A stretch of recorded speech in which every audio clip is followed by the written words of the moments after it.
Good evening. Welcome to BATV News. I'm Garth Williams. Finance Minister Dr. Nigel Clark says the government will be raising the limit on pension funds investments from the current 0% to 5%.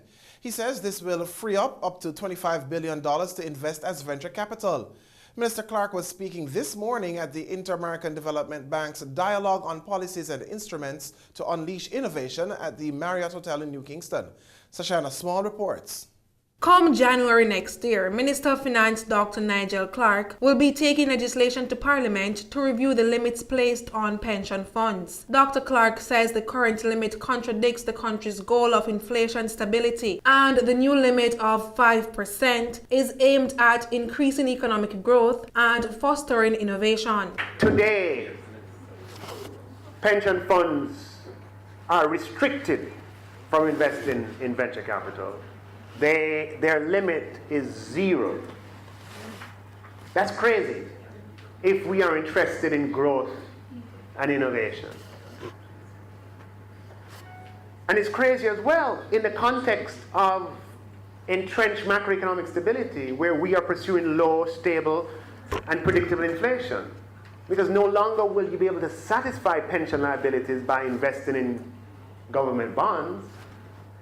You're going to have to take risks. The minister says over $550 billion is currently in the pension funds, and the 5% limit will make $25 billion available as venture capital.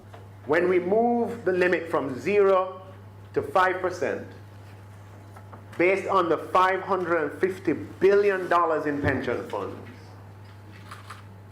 over $25 billion of capital will be available for investing in venture capital. The minister says this will make access to capital easier for all Jamaicans who want to pursue business opportunities. We intend to have a Jamaica where every child born on a gully bank and every girl born in the hills beside a riverside that catches water and brings it on her head, that when he and she has an opportunity, possessed with drive, ambition, and motivation as they are, that they have the avenue by which to access financing and capital to pursue that opportunity.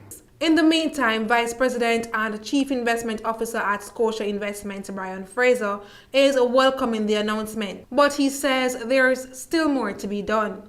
We were expecting the 5% as well as other limits such as increasing the concentration limits. We would have heard as well the minister mention about trying to ensure that the foreign exchange limits, there's currently a divergence between the foreign exchange limit under the BOJ Act as well as the FX limit under the pensions regulation, and I think we are expecting both of those to come together. For BATV News, I'm Sashana Small. Meanwhile, the finance minister wants to normalize business failure. He says his ministry is in partnership with the IDB, which will be hosting a series of sessions to tackle the negative perception of failure in business. Dr. Clark says the goal is to get people to understand that failure is a necessary part of the process of innovation. We are going to launch, with IDB support, a series of sessions on failure in business, where we get young people, middle-aged people, older people who are in business to come and share their failure stories. We're going to normalize failure in business and let people understand it's a natural part of the process, and we will not get anywhere with innovation unless we see failure as a part of success. He says these sessions will be aimed at changing our cultural attitudes towards failure. We have a culture around business, culture around innovation that does not recognize failure as a part of the route to success. We see failure as an end in itself. We see failure as related to character. What an unfortunate mistake. He says the effects of this cultural attitude is damaging, especially towards the youth, and it's time for this to change. That cultural deficit is transmitted in the most subtle of ways, the most, what might seem as innocuous of ways, but it is incredibly damaging. We want an environment where our young people have every incentive to go out there and fail fast, and get up and go again. Prime Minister Andrew Holness says Jamaica is on a serious economic reform path. He says the government is focused on developing by building and not by borrowing. He argues that only then will the country see major changes in the economy that will benefit the future generations. The Prime Minister was speaking at the National Competitiveness Council meeting held recently. More in this report. Prime Minister Holness said the government is committed to creating an economy free of generational debt. He explained that the current and future administrations are now paying for the debt that successive administrations have incurred. We don't have the fiscal room to be giving away. Right? We are already giving up 7% primary surplus. Every single year we have been doing this now for the since 2013, thereabouts, 2013, I believe it was. And we've been doing that since then. So that is, and what is that? That is because we were developing by borrowing and not developing by growing. So we are paying back for developments of the past. The Prime Minister warned that the country's over-reliance on the international community for assistance will not continue. At some point in time, we will also have to recognize that we cannot continue to depend on overseas development assistance. And so our economic independence means that many of these practices that we have felt comfortable in doing, in fact, we have spread them falsely amongst the population and have given the population false comfort that these things we can no longer do. He said that's why the country is positioning itself to become financially independent. We're going to be very careful with our capital expenditure. We're going to be very careful with subsidies, and we're going to be very careful with incentives. So what is it that we're going to give away? Well, we're going to give away efficiency. That is what we're going to give away. The ease of doing business. That is the premium. That is the dividend that you will get. That is why you come to Jamaica.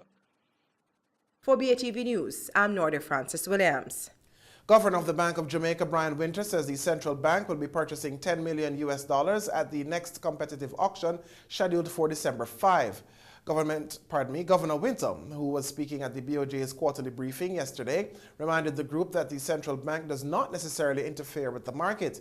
He revealed that the purchasing of US dollars is to build the country's reserves, which dipped for the quarter.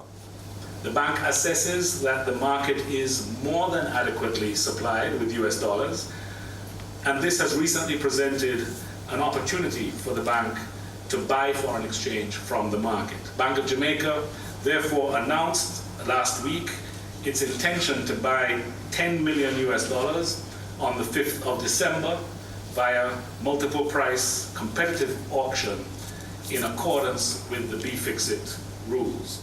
The head of the central bank noted that the Jamaican dollar appreciating is evidence of the heavy flow of US dollars within the market. He pointed out that a couple months ago, the dollar was depreciating quickly, selling for as much as $136. At the time of our last press conference, the exchange rate was on an upswing, and you will recall that this stirred considerable concern amongst business people and in the wider public. Since then, the exchange rate has strengthened, largely due to reduced end-user demand, combined with increased supplies from the market. And when we return, Grace Kennedy says roadworks costing high-low revenue. This and more after the break.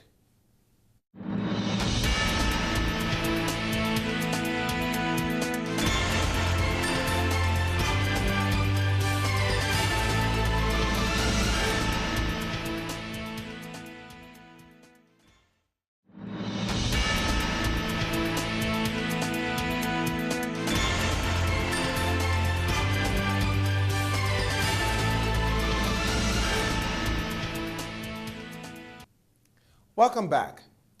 Grace Kennedy Group CEO Don Webby says the road construction projects across the corporate area have impacted the company's revenues at some of its high-low locations. Mr. Webby addressed the company's investor briefing last week, where he announced that they are exploring ways to deliver groceries to your home. Nordia Francis Williams has more. Customers who shop at the Hilo supermarket in Manor Park will soon have the option of having their goods delivered.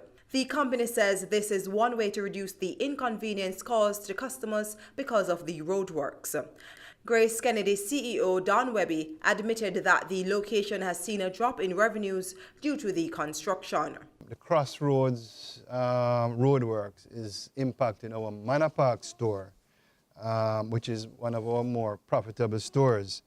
So what we're planning to do is to have a delivery service where you can call in to the Manor Park store and you get your groceries delivered, because we recognize that it could be very inconvenient for some of our customers to come to the Manor Park store given those roadworks.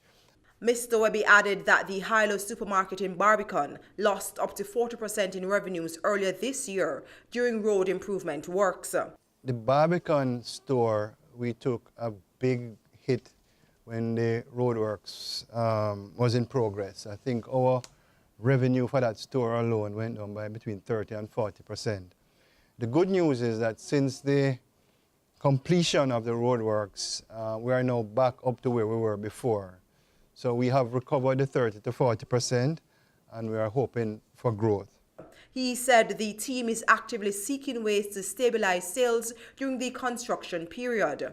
There will also be a mobile application which Hilo hopes will help improve customer experience. Manor Park, we're going to be more proactive in terms of having delivery of the products, and with the hope that we can even get an app in place for delivery. Hilo on a whole is doing pretty well. We consider food retail a core business, and again, as you know, we have invested over $8 million in refurbishing Hilo, and that will continue. For BATV News, I'm Nordia Francis Williams. Kingston Properties Limited saw an increase in its major financial segments for the 9 months up to September 2018. The company released its third quarter results last Friday. Here's Shoshana Small with the details. Kingston Properties Limited saw rental income for the 9 months up to September 2018 coming in at $152.4 million. That's up 3.2% from the almost $148 million recorded during the same period of 2017. However, for the July to September period, there was a 3.9% decline in rental income, which amounted to $44.8 million. The decline was as a result of a reduction in the number of condos held by the company. Meanwhile, the company's total comprehensive income amounted to $16.7 million for the 3 months up to September and $95.4 million for the 9 months up to that point. Operating expenses for the 3 months increased by 7.5%, amounting to $32.1 million. That's up from the almost $30 million recorded for the period in 2017. The figure for the 9 months also saw an increase, amounting to $101.3 million. This increase reflected the consistent upward movement in the year-over-year direct property and administrative expenses. In the meantime, the company's total assets for the period stood at $2.6 billion. That's a 2.5% increase compared to the previous year. In October, Kingston Properties closed its acquisition of a multi-story, 32,000 square feet building in New Kingston, which it says will soon be upgraded. This acquisition is expected to boost the company's revenues by some 70%. The company says it also plans to continue its prudent funding strategy and continue to focus on strong positive net cash yield. For BATV News, I'm Shoshana Small. Industry, Commerce, Agriculture and Fisheries Minister Audley Shaw has endorsed the proposed establishment of the Jamaica Social Stock Exchange, which is being initiated by the Jamaica Stock Exchange, JSE, as part of its corporate social responsibility. The JSE is hoping to create a platform that lists the country's social enterprises and not-for-profit entities and their projects for capitalization by donor investors.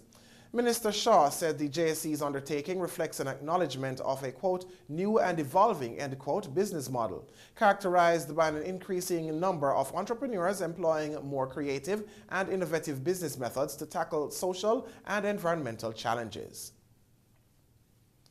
The United States-based Frontier Airlines made its inaugural flight to the island on Saturday, touching down at the Sangster International Airport in Montego Bay from Raleigh, North Carolina. Tourism Minister Edmund Bartlett headed the local delegation, welcoming the 88 passengers and 6 crew members. He was accompanied by Tourism Director Donovan White, Jamaica Hotel and Tourism Association JHTA President Omar Robinson, and other officials from the ministry and the Jamaica Tourist Board. The passengers were presented with souvenirs, while a local Mento band also welcomed them with songs.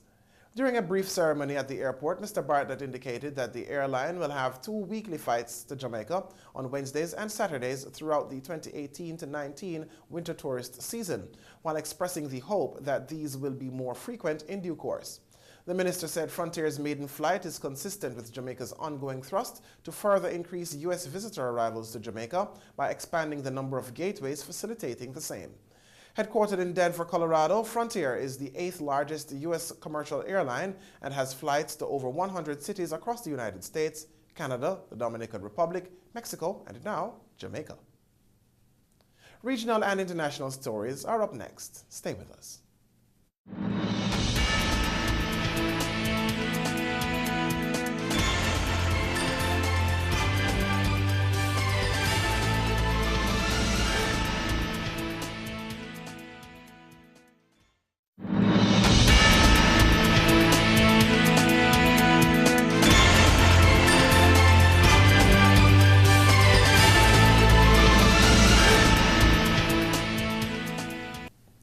Welcome back. It's now time for regional and international news. Number portability is coming to the Eastern Caribbean, but is Antigua and Barbuda being left behind? ABS News' Garfield Burford sought some answers. That is across all ECTEL member states. So the launch should be on the 3rd of December for mobile portability. That's ECTEL's acting managing director outlining a momentous development for its 5 member states. Those are Dominica, Grenada, St. Kitts and Nevis, St. Vincent and the Grenadines, and St. Lucia. As of the 3rd of December, mobile phone users in these 5 states will be able to change networks without losing their numbers. Fixed line portability will come later. Antigua and Barbuda has observer status on ECTEL but is not a member. ECTEL has a message for Antigua and Barbuda. Mobile portability gives the customers some additional freedom to move providers without changing their numbers. So you can really focus on the quality and the cost. So I think it will really help the people of Antigua to likewise to go along with number portability and get the necessary benefits that will be derived. Unsurprisingly, the development is being closely followed by Telecommunications Minister, the Honourable Melford Nicholas. The Antiguan public would be on the outside looking in. And as Mr. Millett has said, this change has already taken place in Trinidad and Jamaica and the Bahamas. And I think with the addition of these 5 ECTEL countries, I think it's going to quicken the pace for some action here in Antigua. And if that's what it's going to take to make some final determination as to where we go from here, then I'd welcome it. It is one of the benefits that would come with the telecoms bill, which has been on Parliament's order paper for some time now. The minister fears this country is being left behind in a key area. I think we are lagging in a number of service areas and a number of service points. And this is just going to, in my mind, create an additional degree of urgency for us to do something about the legislative framework. The acting ECTEL boss explained what legislative and regulatory framework has allowed for this to happen in these 5 ECTEL states. It was written within one of the regulations in order to request that service providers do provide number portability. But it will be also entrenched within the Electronic Communications Bill, which we are just about to pass also. Because you see, telecommunications is very dynamic. So the legislation and associated regulations must be looked at and changed to suit that dynamism within the market. Similarly, Minister Nicholas made it clear it cannot happen in this country without legislative changes. That is, the telecoms bill will need to be enacted. He said every facet of our lives hinges on a robust telecommunications network. I raised a clarion call that the need to move the needle in the right direction and to have the legislative change completed, such that we can play catch-up with ECTEL in the first instance and some of our other CARICOM countries to be able to achieve those ends. Telecoms is going to affect education, how we deliver education. It's going to affect how we deliver healthcare. It's going to affect how we provide security to our people. So a tectonic development in the area of telecommunications, and the minister says the ripples are already being felt here. One thing is clear, this development is set to stimulate fresh debate on the telecoms bill. Garfield Burford, ABS News. Trinidad and Tobago's Prime Minister Dr. Keith Rowley says a team from Sandals is expected to be in Tobago in the second week of December. He says the Sandals project is one of 4 main ones for the island. The necessary preparatory work has been proceeding satisfactorily. We have an agreed memorandum of understanding in place. We have done all the initial land surveys and are engaged in ownership transactions with the CLF liquidator. We have made the necessary submissions to the EMA, and at this stage of the process, we are required to hold all the necessary public consultations, which we will do according to law. The board of car maker Nissan is meeting this Thursday to decide if they should remove the embattled chairman, who was arrested yesterday in Japan for financial misconduct. The Japanese government is also reacting. More in this report. A scandal that's shaking up the Japanese business world and the global auto industry. Car manufacturers and traders went to work, bracing for the fallout from the arrest of one of the world's most famous businessmen, Carlos Ghosn. In the streets of Tokyo, many were shocked by the sudden downfall of the man credited with resurrecting the country's #2 car maker, Nissan. I'm very surprised that this happened to the leader of the company that makes the car I drive. I really hope this is some kind of a mistake. I am very shocked, but I suppose that this is the sort of thing that can happen in very big companies. Japanese officials also expressed their dismay, for Nissan and Mitsubishi employ tens of thousands in the country. Collectively, the Renault-Nissan-Mitsubishi alliance is the world's largest car manufacturer. It sold 5.5 million cars in just the first half of this year. The government said they're focusing on the future of the alliance and bracing for any economic fallout. We recognize that regardless of this arrest, it's important that the Nissan-Renault-Mitsubishi alliance must currently remain stable. As for the future of the alliance, we hope this will be discussed constructively until all parties agree. Nissan and Mitsubishi have both announced their intention to remove Ghosn from his position at the companies, and they'll be looking into if he was given too much power and not enough oversight. EU foreign ministers have been meeting in Brussels to discuss the UK's proposed Brexit deal, which could be signed off as soon as Sunday. It comes as British Prime Minister Theresa May attempts to sell the deal to the business leaders and her own party. Al Jazeera's Lawrence Lee reports from Westminster, central London. If politics is about momentum, then for now it seems momentum is with the European Union, or at least those who want a future deal which keeps the UK as close to Europe as possible. The Prime Minister was talking to business leaders, pushing her line that her deal would be good for them, while trying to appease Brexiters by insisting that mass immigration would end. Once we've left the EU, we will be fully in control of who comes here. It will no longer be the case that EU nationals, regardless of the skills or experience they have to offer, can jump the queue ahead of engineers from Sydney or software developers from Delhi. Instead of a system based on where a person is from, we will have one that is built around the talents and skills a person has to offer. And in Brussels, they're feeling more and more content that the UK will not depart on acrimonious terms. The negotiations look set to be signed off without any complaints when European leaders meet on Sunday. We are, in fact, at the decisive moment in this process. No one should lose sight of the progress that we have been achieved in Brussels and in London. I am pleased that ministers today support the overall package. In particular, member states support the draft withdrawal agreement. The immediate risk to May had been a vote of no confidence from hardliners who'd promised by now they would have enough letters from rebellious MPs to trigger a vote and then a leadership contest. But erstwhile rebels are gradually coming to the view it is a fight that, as of now, they would surely lose. The Prime Minister, of course, has my full support. I hope that people will get behind her as she endeavours to get the very, very best deal for Britain. It's looking increasingly like the calculation among the rebels is to wait for the parliamentary vote to see if politicians from all sides vote down Theresa May's deal, in which case she would surely have to go, and then everything would once again be up for grabs. Between now and then, the government machine will go into overdrive, persuading politicians from all sides to accept a deal which very few really want, but may be the best on offer. Lawrence Lee, Al Jazeera, Westminster in London. Stay with us. We've got Talking Stocks next.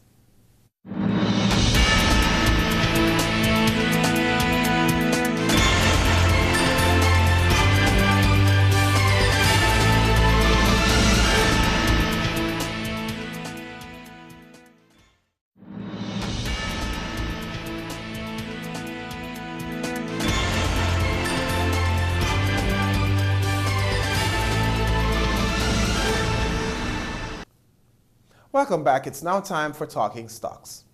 52 stocks traded today, of which 29 advanced, 14 declined, and 9 traded firm. The main JSE index advanced by 5,200 points to close at over 352,000. The junior index advanced by 21 points to close at 3,000 points.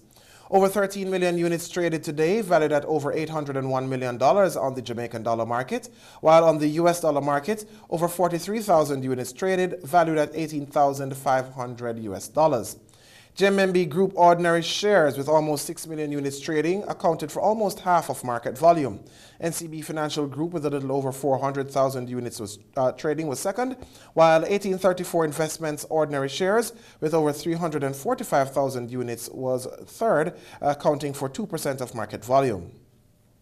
The main advancers were Fosrich Company up 53 cents to close at $3.85, followed by Epley up $1.05 to close at $9.05, and Everything Fresh up 18 cents to close at $1.78. The main decliners were Iron Medical Disposables and Supplies, ordinary shares down $1.50 to close at $6, followed by Supreme Ventures down 67 cents to close at $16.17, and Victoria Mutual Investments, ordinary shares down 15 cents to close at $3.84. And that's the news. But before we go, a recap of our top story. Finance Minister Dr. Nigel Clark says the government will be raising the limit on pension funds investment from the current 0% to 5%. He says this will free up to $25 billion to invest as venture capital. Thanks for watching, and for more content, visit our website at batvja.com. I'm Garth Williams. Pleasant viewing.